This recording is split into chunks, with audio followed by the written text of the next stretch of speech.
Olá, meus amores, tudo bem? Hoje é sexta-feira e eu espero que vocês todos estejam bem animados e cheios de energia. Hoje é dia 29 de maio de 2020 e nós vamos ter uma aula muito legal sobre geografia. O tema da nossa aula de hoje é Conhecendo a Vegetação. Não se esqueçam de anotar as suas dúvidas para a gente tirar lá na nossa aula ao vivo que vai acontecer hoje ainda e fazer os exercícios do livro todos juntos, tá bom? A vegetação e o clima são dois aspectos naturais que sempre estão relacionados. A vegetação ajuda a mudar o clima, enquanto o clima modifica a vegetação. No nosso país, o Brasil, as matas, as florestas e as plantas, de uma maneira geral, variam muito devido às diferenças do clima de cada uma das regiões do Brasil. Nessa imagem, nós vemos os diferentes climas do Brasil. E nós vamos entender que, como esses climas se modificam, eles ajudam a modificar a vegetação do nosso país também, tá bom? Aqui nós temos no nosso país 5 tipos de clima diferentes. E cada um deles se associa de uma forma à vegetação, tá bom? Nós chamamos o conjunto de plantas de determinada área vegetação.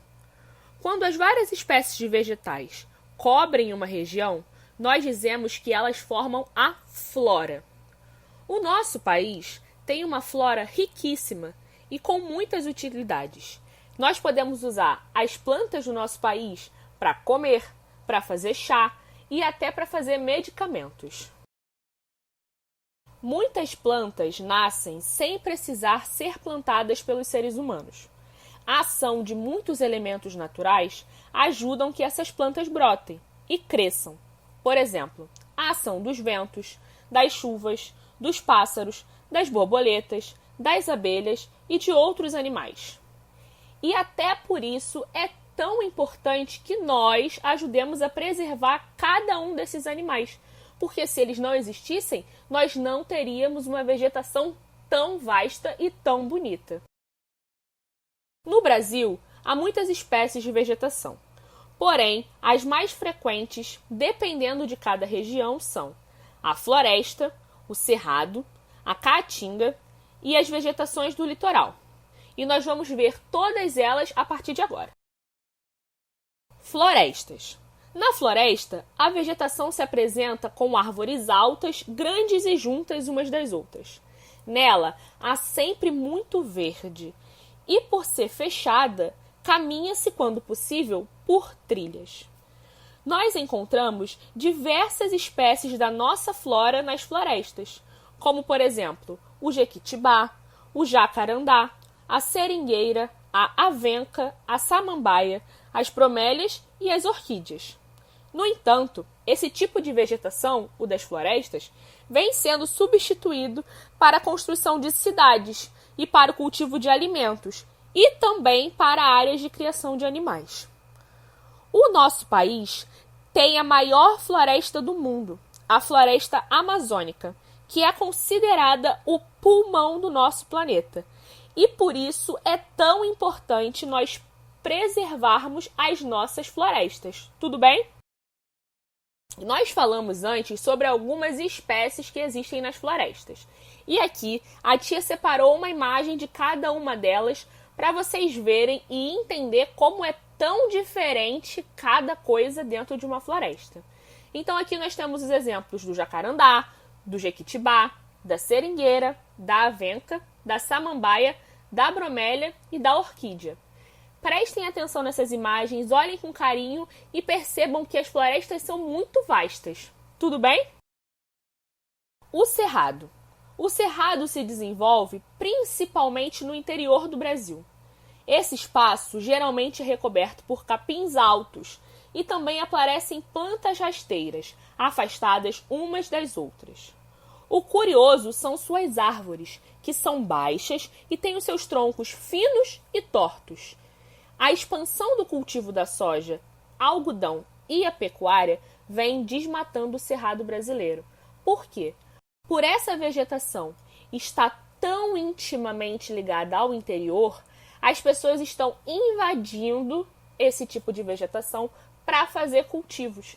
Então, nós também precisamos bater na tecla de que é importante preservar o cerrado. Os campos.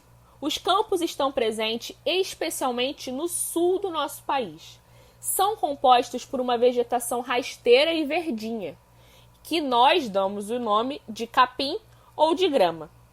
Essa característica, de ter uma vegetação bem baixinha, favoreceu a ocupação humana e a prática da pecuária.